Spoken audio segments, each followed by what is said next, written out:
चलिए अब शुरुआत करते हैं आज के एपिसोड की। तो आज के एपिसोड का पहला प्रश्न है, भारत में इथेनॉल सम्मिश्रण का रोड मैप 2020-25 रिपोर्ट किसके द्वारा जारी की गई है? आपके ऑप्शन है ऊर्जा और संसाधन संस्थान, अंतर्राष्ट्रीय ऊर्जा एजेंसी, नीति आयोग या फिर आर्थिक सहयोग और विकास संगठन। तो इस प्रश्न का सही उत्तर है विकल्प सी, नीति आयोग। चलिए एक्सप्लेनेशन जारी की बात को समझते हैं। हाल ही में भारत के प्रधानमंत्री ने भारत ऊर्जा सप्ताह में 20% एथेनॉल मिश्रित पेट्रोल लॉन्च किया। आपको बता दें कि 20% एथेनॉल मिश्रित पेट्रोल को E20 भी कहा जाता है। देश में कार्बन उत्सर्जन को कम करने की दिशा में इसे एक ऐतिहासिक हरित पहल माना जा रहा है। इथेनॉल एक जैव ईंधन है जो कृषि अपशिष्ट के किण्वन द्वारा स्वाभाविक रूप से उत्पादित होता है। इसे जब पेट्रोल के साथ मिलाया जाता है तब यह जीवाश्म ईंधन की खपत को कम करता है। गौरतलब है कि भारत में इथेनॉल सम्मिश्रण के लिए रोड मैप 2020-25 रिपोर्ट के अनुसार केंद्रीय पेट्रोलियम और प्राकृतिक गैस मंत्रालय चरणबद्ध तरीके से इथेनॉल मिश्रित पेट्रोल लॉन्च करेगा। इस रिपोर्ट को नीति आयोग ने विशेषज्ञों की एक समिति के जरिए तैयार किया है, इसलिए विकल्प सी सही है। इस तरह इस प्रश्न का सही उत्तर है विकल्प सी, नीति आयोग। अगला प्रश्न है, निम्नलिखित देशों पर विचार कीजिए। पहला साइप्रस, दूसरा घाना गणराज्य और तीसरा माली गणराज्य। उपरोक्त में से किन सदस्यों ने अंतर्राष्ट्रीय सौर गठबंधन फ्रेमवर्क समझौते पर हस्ताक्षर किए हैं और इसकी पुष्टि की है? आपके ऑप्शन है केवल 1 और 2, केवल 2 और 3, केवल 1 और 3 या फिर 1, 2 और 3। तो इस प्रश्न का सही उत्तर है विकल्प डी, 1, 2 और 3। हाल ही में भारत ने अंतर्राष्ट्रीय सौर गठबंधन में कांगो की सदस्यता का स्वागत किया है। अंतर्राष्ट्रीय सौर गठबंधन यानी ISA एक अंतर सरकारी संगठन है। इसकी परिकल्पना भारत और फ्रांस द्वारा 2015 में पेरिस में आयोजित COP21 के दौरान की गई थी। इसका प्राथमिक उद्देश्य वित्त पोषण एवं प्रौद्योगिकी की लागत को कम करके सौर विकास को बढ़ावा देना है। ये one sun one world one grid vision को लागू करने हेतु नोडल एजेंसी है। इसका सचिवालय गुरुग्राम हरियाणा में स्थित है। 2020 में इसके फ्रेमवर्क समझौतों में संशोधन के साथ संयुक्त राष्ट्र के सभी सदस्य राज्य अब इसमें शामिल होने के पात्र हैं। वर्तमान में 110 देश ISA फ्रेमवर्क समझौते के हस्ताक्षरकर्ता हैं, जिनमें से 90 देशों ने इसकी पुष्टि की है। साइप्रस, घाना गणराज्य और माली गणराज्य तीनों ने अंतर्राष्ट्रीय सौर गठबंधन फ्रेमवर्क समझौते पर हस्ताक्षर किए हैं और इसकी पुष्टि की है। इस तरह इस प्रश्न का सही उत्तर है विकल्प डी, यानी 1, 2 और 3 तीनों ही सही हैं। अगला प्रश्न है, निम्नलिखित में से कौन निसार का सबसे अच्छा वर्णन करता है? आपके ऑप्शन है humanoid robot, artificial intelligence tool, नई क्षुद्र ग्रह बेल्ट या फिर एक पृथ्वी अवलोकन उपग्रह। तो इस प्रश्न का सही उत्तर है विकल्प डी, एक पृथ्वी अवलोकन उपग्रह। हाल ही में भारतीय अंतरिक्ष अनुसंधान संगठन यानी इसरो के अध्यक्ष ने निसार मिशन के लिए नासा की जेट प्रोपल्शन लेबोरेटरी में आयोजित एक समारोह में भाग लिया। निसार का पूरा नाम NASA ISRO synthetic aperture radar यानी निसार है। निसार एक पृथ्वी अवलोकन उपग्रह है, इसलिए विकल्प डी सही है। इसे 2014 में हस्ताक्षरित एक साझेदारी समझौते के तहत अमेरिका और भारत की अंतरिक्ष एजेंसियों द्वारा बनाया गया है। 2800 किलोग्राम के इस उपग्रह में एल बैंड और S band synthetic aperture radar यानी SAR दोनों उपकरण शामिल हैं। नासा ने इसके लिए एल बैंड रडार, GPS, एक उच्च क्षमता वाला रिकॉर्डर और एक पेलोड डेटा सबसिस्टम प्रदान किया है, जबकि इसरो ने S band radar, GSLV launch system और अंतरिक्ष यान प्रदान किया है। प्रक्षेपित होने के बाद यह पृथ्वी की सतहों में सूक्ष्म परिवर्तनों का अवलोकन करेगा, जिससे शोधकर्ताओं को ऐसी घटनाओं के कारण और परिणामों को बेहतर ढंग से समझने में मदद मिलेगी। ये ज्वालामुखी विस्फोट, भूकंप और भूस्खलन जैसी प्राकृतिक आपदाओं की चेतावनी संकेतों पर नजर रखेगा। साथ ही ये भूजल स्तर को मापेगा, ग्लेशियरों एवं बर्फ की चादरों की प्रवाह दर को ट्रैक करेगा और जंगल एवं कृषि क्षेत्रों की निगरानी करेगा। इस तरह इस प्रश्न का सही उत्तर है विकल्प डी, एक पृथ्वी अवलोकन उपग्रह। अगला प्रश्न है, यह एशिया के सबसे ऊंचे ज्वालामुखी माउंट दामवंत पर चढ़ने वाली पहली भारतीय महिला हैं। ये 2022 के उत्तर प्रदेश विधानसभा चुनावों में भारतीय निर्वाचन आयोग के मतदाता जागरूकता कार्यक्रम की ब्रांड एम्बेसडर भी रही हैं। ये 2012 में माउंट एवरेस्ट पर चढ़ने वाली उत्तर प्रदेश की पहली महिला भी बनी। उपरोक्त अनुच्छेद के आधार पर इनकी पहचान कीजिए। आपके ऑप्शन है शिवांगी सिंह, भावना कंठ, तुलिका रानी या फिर मनीषा कल्याण। तो इस प्रश्न का सही उत्तर है विकल्प सी, तुलिका रानी।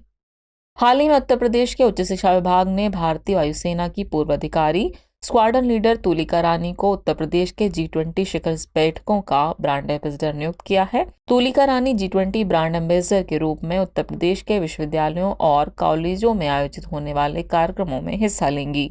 आपको बता दें कि तुलिका रानी 2012 में माउंट एवरेस्ट पर चढ़ने वाली उत्तर प्रदेश की पहली महिला होने के साथ साथ एशिया के सबसे ऊंचे ज्वालामुखी माउंट दामबंद पर चढ़ने वाली पहली भारतीय महिला हैं। इन्होंने अफ्रीका में माउंट किलिमंजारो और रूस में माउंट एल्ब्रस सहित भारत, नेपाल, भूटान, ईरान और अफ्रीका में कुल 24 पर्वतारोहण और ट्रैकिंग अभियान किए हैं। इनकी उत्कृष्ट उपलब्धियों के लिए इन्हें 17 पुरस्कार प्राप्त हुए हैं, जिनमें यूपी सरकार का रानी लक्ष्मीबाई वीरता पुरस्कार, फिक्की का वैश्विक महिला पुरस्कार आदि शामिल हैं। इस तरह इस प्रश्न का सही उत्तर है विकल्प सी, तुलिका रानी। अगला प्रश्न है, प्रधानमंत्री मुद्रा योजना यानी PMMY के संदर्भ में निम्नलिखित कथनों पर विचार कीजिए। पहला कथन है, इसे 8 अप्रैल 2015 को लॉन्च किया गया था। कथन 2 है, उद्यम मित्र पोर्टल इस योजना से जुड़ा हुआ है। उपयुक्त में से कौन सा ऐसे कथन सही है या फिर है? आपके ऑप्शन है केवल एक, केवल दो, एक और दो दोनों, या फिर न तो एक न ही दो। तो इस प्रश्न का सही उत्तर है विकल्प सी, यानी एक और दो दोनों ही कथन सही हैं। चलिए एक्सप्लेनेशन आगे की बात को समझते हैं। एक हालिया सर्वेक्षण के अनुसार प्रधानमंत्री मुद्रा योजना ने लगभग 3 वर्षों की अवधि यानी 2015 से 2018 के दौरान 1.12 करोड़ अतिरिक्त रोजगार सृजन करने में मदद की है। प्रधानमंत्री मुद्रा योजना गैर कॉर्पोरेट एवं गैर कृषि लघु सूक्ष्म उद्यमों को 10 लाख रुपए तक का ऋण प्रदान करने के लिए शुरू की गई एक योजना है। इसे 8 अप्रैल 2015 को लॉन्च किया गया था, इसलिए कथन एक सही है। इस योजना के तहत दिए जाने वाले ऋणों को मुद्रा ऋण के रूप में वर्गीकृत किया जाता है। ये ऋण वाणिज्यिक बैंक, RRB, लघु वित्त बैंक और NBFC द्वारा दिए जाते हैं। मुद्रा ऋण 3 श्रेणियों अर्थात शिशु, किशोर और तरुण में दिए जाते हैं। शिशु लोन की बात करें तो इसमें 50,000 रुपए तक के ऋण को शामिल किया जाता है। वहीं किशोर ऋण में 50,000 से 5 लाख रुपए तक की राशि को शामिल किया जाता है, जबकि तरुण श्रेणी के अंतर्गत 5 लाख से 10 लाख रुपए तक के लोन को शामिल किया जाता है। इसके तहत ऋण प्राप्त करने के लिए उद्यम मित्र पोर्टल के जरिए आवेदन किया जा सकता है, इसलिए कथन 2 सही है। यानी इस प्रश्न का सही उत्तर हुआ विकल्प सी, 1 और 2 दोनों ही कथन सही हैं। अगला प्रश्न है, हाल ही में किसने नेशनल आइस हॉकी चैंपियनशिप के 12वें संस्करण में लगातार तीसरा खिताब जीता है? आपके ऑप्शन है भारत तिब्बत सीमा पुलिस, सीमा सुरक्षा बल, केंद्रीय औद्योगिक सुरक्षा बल या फिर केंद्रीय रिजर्व पुलिस बल। तो इस प्रश्न का सही उत्तर है विकल्प ए, भारत तिब्बत सीमा पुलिस। हाल ही में भारत तिब्बत सीमा पुलिस यानी ITBP ने लगातार तीसरी बार राष्ट्रीय आइस हॉकी चैंपियनशिप जीती है, इसलिए विकल्प ए सही है। इस खिताब के लिए ITBP ने फाइनल में लद्दाख स्काउट्स को 1-0 के स्कोर से हराया। राष्ट्रीय आइस हॉकी चैंपियनशिप के 12वें संस्करण का आयोजन ice hockey association of India द्वारा किया गया था। आपको बता दें कि ITBP बल की स्थापना 24 अक्टूबर 1962 को हुई थी। वर्तमान में ITBP लद्दाख में काराकोरम दर्रे से लेकर अरुणाचल प्रदेश में जचेपलॉ तक लगभग 3500 किलोमीटर लंबी भारत चीन सीमाओं की सुरक्षा करती है। इसके अलावा छत्तीसगढ़ राज्य में वामपंथी उग्रवाद के खिलाफ कार्रवाई में भी इस बल की महत्वपूर्ण भूमिका देखी जा सकती है। ITBP हिमालयी क्षेत्र में प्राकृतिक आपदाओं के लिए राहत और बचाव अभियान भी चलाती है। इस तरह इस प्रश्न का सही उत्तर है विकल्प ए, भारत तिब्बत सीमा पुलिस। अगला प्रश्न है, भारत के सर्वोच्च न्यायालय के संबंध में निम्नलिखित कथनों पर विचार कीजिए। कथन 1 है, भारतीय संविधान का भाग 7 सर्वोच्च न्यायालय से संबंधित है। कथन 2 है, भारत के सर्वोच्च न्यायालय का उद्घाटन 28 जनवरी 1950 को हुआ था। उपयुक्त में से कौन सा ऐसे कथन सही है या फिर है? आपके ऑप्शन है केवल एक, केवल दो, एक और दो दोनों, और न तो एक न ही दो। तो इस प्रश्न का सही उत्तर है विकल्प बी, यानी केवल 2 कथन सही है। चलिए एक्सप्लेनेशन आगे की बात को समझते हैं। हाल ही में भारत के सर्वोच्च न्यायालय ने अपनी स्थापना की 73वीं वर्षगांठ मनाई। भारत के संप्रभु लोकतांत्रिक गणराज्य बनने के 2 दिन बाद 28 जनवरी 1950 को भारत का सर्वोच्च न्यायालय अस्तित्व में आया, इसलिए कथन 2 सही है। इसने 1935 के भारत सरकार अधिनियम के तहत स्थापित भारत के संघीय न्यायालय का स्थान लिया। भारतीय संविधान के मुताबिक भारत में शीर्ष पर सर्वोच्च न्यायालय और उसके नीचे उच्च न्यायालयों के साथ एक एकीकृत न्याय प्रणाली स्थापित है। संविधान के भाग 5 में अनुच्छेद 124 से 147 सर्वोच्च न्यायालय के संगठन, स्वतंत्रता, अधिकार क्षेत्र, शक्तियों और प्रक्रियाओं से संबंधित है, इसलिए कथन एक सही नहीं है। वर्तमान में सर्वोच्च न्यायालय में 34 न्यायाधीश यानी मुख्य न्यायाधीश 1 और 33 अन्य न्यायाधीश हैं। इस प्रकार इस प्रश्न का सही उत्तर है विकल्प बी यानी केवल 2 कथन सही है।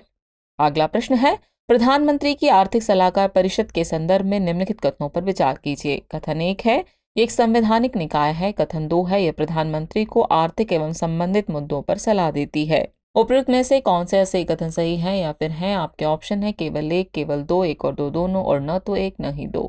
तो वैसे इस प्रश्न का सही उत्तर है विकल्प बी यानी केवल 2 कथन ही सही है। चलिए एक्सप्लेनेशन से आगे की बात को समझते हैं। हाल ही में अर्थशास्त्र की प्रोफेसर और शोधकर्ता शमिका रवि को प्रधानमंत्री की आर्थिक सलाहकार परिषद के सदस्य के रूप में नियुक्त किया गया है। प्रधानमंत्री की आर्थिक सलाहकार परिषद यानी EACPM भारत सरकार को आर्थिक और संबंधित मुद्दों पर सलाह देने के लिए गठित एक स्वतंत्र निकाय है, इसलिए कथन 1 सही नहीं है जबकि कथन 2 सही है। इस प्रकार विकल्प बी सही हुआ। अर्थशास्त्री विवेक देबराय की अध्यक्षता वाली इस परिषद में वर्तमान में 1 पूर्णकालिक और 6 अंशकालिक सदस्य हैं। यह परिषद तटस्थ दृष्टिकोण के साथ भारत सरकार के लिए प्रमुख आर्थिक मुद्दों को उजागर करती है। ये प्रधानमंत्री को मुद्रास्फीति, सूक्ष्म वित्त और औद्योगिक उत्पादन जैसे आर्थिक मुद्दों पर सलाह देती है। इस तरह इस प्रश्न का सही उत्तर है विकल्प बी यानी केवल 2 कथन ही सही है। चलिए अब हम पहुंच गए एपिसोड के अंतिम प्रश्न पर। तो अंतिम प्रश्न है, निम्नलिखित राज्यों पर विचार कीजिए। पहला उत्तर प्रदेश, दूसरा उत्तराखंड, तीसरा छत्तीसगढ़ और चौथा मध्य प्रदेश। उपरोक्त में से कौन से राज्य सेंट्रल जोनल काउंसिल के सदस्य हैं? आपके ऑप्शन है केवल 1, 2, 4, केवल 1, 2, 3, केवल 2 और 4 या फिर 1, 2, 3 और 4। तो इस प्रश्न का सही उत्तर है विकल्प डी 1, 2, 3 और 4। हाल ही में देहरादून में सेंट्रल जोनल काउंसिल यानी मध्य क्षेत्रीय परिषद की स्थायी समिति की 15वीं बैठक हुई। इस बैठक में छत्तीसगढ़, मध्य प्रदेश, उत्तराखंड और उत्तर प्रदेश के अधिकारियों ने भाग लिया। ये सभी राज्य इस परिषद का हिस्सा हैं, इसलिए विकल्प डी सही है। आपको बता दें कि क्षेत्रीय परिषदें वैधानिक निकाय हैं। इनकी स्थापना 1956 के राज्य पुनर्गठन अधिनियम द्वारा की गई है। इस अधिनियम ने देश को 5 क्षेत्रों उत्तरी, मध्य, पूर्वी, पश्चिमी और दक्षिणी में विभाजित किया है और प्रत्येक क्षेत्र के लिए एक क्षेत्रीय परिषद की स्थापना की है। प्रत्येक क्षेत्रीय परिषद में निम्नलिखित सदस्य शामिल होते हैं। पहला, केंद्र सरकार के गृह मंत्री। दूसरा, जोन में शामिल सभी राज्यों के मुख्यमंत्री। तीसरा, जोन में प्रत्येक राज्य से 2 अन्य मंत्री। और चौथा, जोन में प्रत्येक केंद्र शासित प्रदेश के प्रशासक। इस तरह इस प्रश्न का सही उत्तर है विकल्प डी यानी 1, 2, 3 और 4 सभी सही हैं। चलिए अब नोट कर लीजिए आज के एपिसोड का अभ्यास प्रश्न। तो अभ्यास प्रश्न है, वर्तमान में सबसे अधिक रामसर स्थल भारत के किस राज्य में हैं? आपके ऑप्शन है option A Tamil Nadu, option B Kerala, option C Uttar Pradesh या फिर ऑप्शन डी हिमाचल प्रदेश। तो व्यूअर्स इस प्रश्न का जवाब कमेंट बॉक्स में देना न भूलें। जल्द ही मिलते हैं नए एपिसोड में नए नए सवालों और उनके नए नए जवाबों और जानकारियों के साथ। तब तक के लिए आप सभी का शुक्रिया।